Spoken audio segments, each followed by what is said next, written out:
আসসালামু আলাইকুম। বাংলাদেশ বেতার রংপুর স্থানীয় খবরে স্বাগত জানাচ্ছি রেজিনা সফরিন।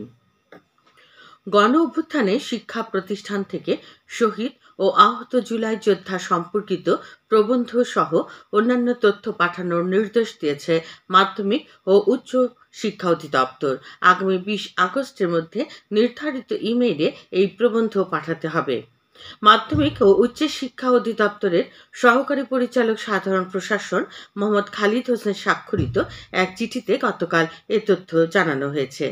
চিঠিতে বলা হয়েছে, শিক্ষা মন্ত্রণালয়ের মাধ্যমিক ও উচ্চ শিক্ষা বিভাগের ৭ই আগস্টের চিঠির নির্দেশনা অনুসরণ করে প্রতিটি শিক্ষা প্রতিষ্ঠান থেকে জুলাই বিপ্লব ২০২৪-এ শহীদ ও আহত জুলাই যোদ্ধা সম্পর্কিত প্রবন্ধ সহ অন্যান্য তথ্য সংগ্রহ করে হার্ড কপি আগামী ২০ আগস্টের মধ্যে মন্ত্রণালয়ের মাধ্যমিক ও উচ্চ শিক্ষা বিভাগের পারফরমেন্স, উদ্ভাবন ও সেবা উন্নয়ন অধিশাখার যুগ্ম সচিব বদরুল হাসান লিটনের ঠিকানায় পাঠাতে হবে। এছাড়াও মন্ত্রণালয়ের চিঠিতে বলা হয়েছে, লেখার সঙ্গে প্রমাণ হিসেবে এ পর্যন্ত পত্রিকার প্রকাশিত সংবাদ, ছবি, সরকারি গেজেট ও অন্যান্য প্রমাণপত্র সংযুক্ত করতে হবে। এতে আরও বলা হয়েছে, প্রতিষ্ঠান প্রধান, প্রতিষ্ঠানের সর্বোচ্চ সিনিয়র শিক্ষক এবং প্রবন্ধ লেখার সাথে সংশ্লিষ্ট কমিটির সভাপতি এই ৩ জনের যৌথ স্বাক্ষর সহ প্রত্যয়নপত্র পাঠাতে হবে। রুখব দুর্নীতি, গড়ব দেশ, হবে সোনার বাংলাদেশ। এ স্লোগানে আজ সকাল থেকে জয়পুরহাট জেলা শিল্পকলা একাডেমি মিলনায়তনে দুর্নীতি দমন কমিশন দুদকের গণশুনানি অনুষ্ঠিত হয়েছে। দুদক চেয়ারম্যান ডক্টর মোহাম্মদ আব্দুল মোমেন এতে প্রধান অতিথি হিসেবে উপস্থিত ছিলেন। ডেপুটি কমিশনার আফরোজা আক্তার চৌধুরীর সভাপতিত্বে অনুষ্ঠানে স্বাগত বক্তব্য রাখেন দুদকের রাজশাহী বিভাগীয় পরিচালক ফজলুল হক। অন্যদের মধ্যে দুদক মহাপরিচালক আক্তার হোসেন ও জেলা পুলিশ সুপার মোহাম্মদ আব্দুল ওহাব বক্তব্য রাখেন। জয়পুরহাট জেলার বিভিন্ন সরকারি দপ্তরের সেবা পেতে হয়রানি বা ঘুষ, দুর্নীতি শিকার সেবা প্রত্যাশী জনসাধারণ এবং সেবা প্রদানকারী সরকারি দপ্তরের ঊর্ধ্বতন কর্মকর্তাগণ গণশুনানিতে অংশ নেন।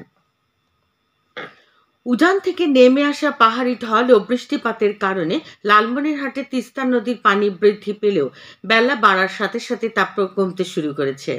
পরিস্থিতি নিয়ন্ত্রণে রাখতে দেশের বৃহত্তর সেচ প্রকল্প তিস্তা ব্যারেজে ৪৪টি জল কপাট খুলে রেখেছে কর্তৃপক্ষ।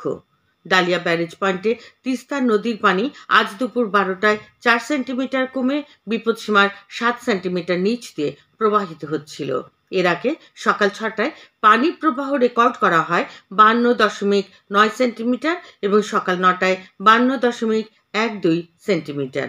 এদিকে তিস্তার নিম্নাঞ্চল প্লাবিত হওয়ায় পানিবন্দী পরিবারগুলোর মধ্যে জেলা ও উপজেলা প্রশাসন এবং রাজনৈতিক দল ও স্বেচ্ছাসেবী সংগঠনের পক্ষ থেকে ত্রাণ বিতরণ কার্যক্রম পরিচালনা করা হচ্ছে।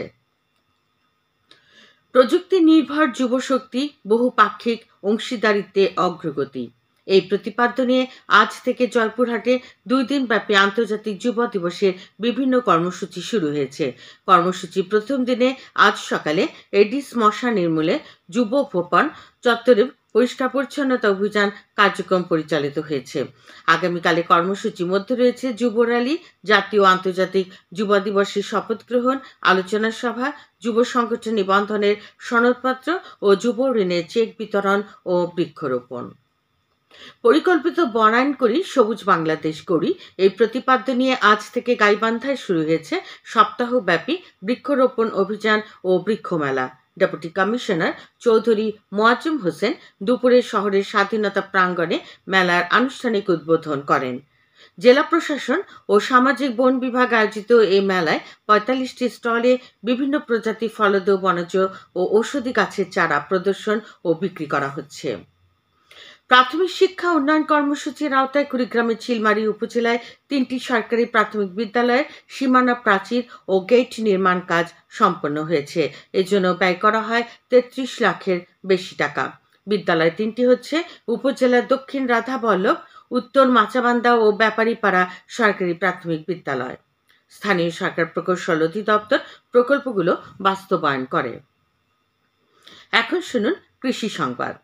দেশে কৃষি নির্ভর অর্থনীতির সোনালী আঁশ বলে খ্যাত পাট কর্তনে এখন ব্যস্ত সময় পার করছে কুড়িগ্রামের রৌমারী উপজেলার চাষিরা। এবার উপজেলায় মোট 2,350 হেক্টর জমিতে পাটের চাষ হয়েছে। এর মধ্যে 2,340 হেক্টরে তোষা এবং 10 হেক্টরে দেশি জাতের পাট রয়েছে। এ পর্যন্ত 1,410 হেক্টর জমির পাট কর্তন হয়েছে। চলতি মাসে বাকি পাট কর্তন হবে। এবার উপজেলায় 37,140 বেল পাট উৎপাদন হওয়ার সম্ভাবনা রয়েছে বলে আশা করছে কৃষি বিভাগ।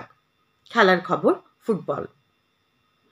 রংপুর স্টেডিয়ামে জুলাই গণ অভ্যুত্থানের বর্ষপূর্তি উপলক্ষে রংপুর জেলা প্রশাসন ও ক্রীড়া সংস্থা আয়োজিত জুলাই 36 গোল্ড কাপ ফুটবল টুর্নামেন্টের আজকের খেলায় তারাগঞ্জ উপজেলা ফুটবল দল ও গঙ্গাচড় উপজেলা ফুটবল দল পরস্পরের মোকাবেলা করবে।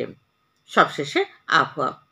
আজ সন্ধ্যে 6টা পর্যন্ত পূর্বাভাসে বলা হয়েছে দেশের অভ্যন্তরীণ নদীবন্দরগুলোর জন্য কোনো সতর্কবাণী নেই এবং কোনো সংকেত দেখাতে হবে না। খবর শেষ হলো। আমাদের পরবর্তী স্থানীয় খবর প্রচারিত হবে সন্ধ্যে 7টায়।